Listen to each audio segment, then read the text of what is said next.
पोपट दत्तात्रय पाटील हे आपण आता चिवरीचा जो प्रकल्प आहे, प्रकल्प क्रमांक 2च्या सांडव्यात आपण उभे आहे।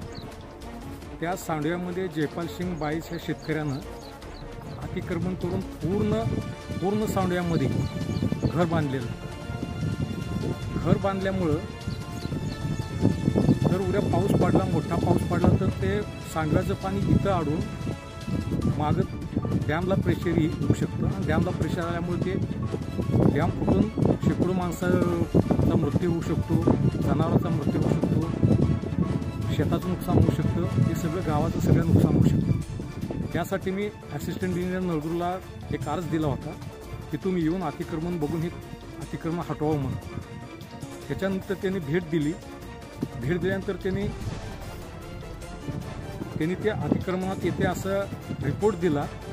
त्यांनी रिपोर्ट दिला की हे अतिक्रमणात येते।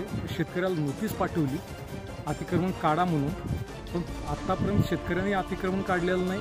त्याच्यानंतर त्या इरिगेशन डिपार्टमेंटने कुठली कारवाई केलेली नाही। त्यामुळं माझं असं म्हणणं आहे की पाऊस सुरू व्हायच्या अगोदर हे सगळं काढलं तर बरं राहील, तर गावाला धोका ह्या गोष्टीपासून।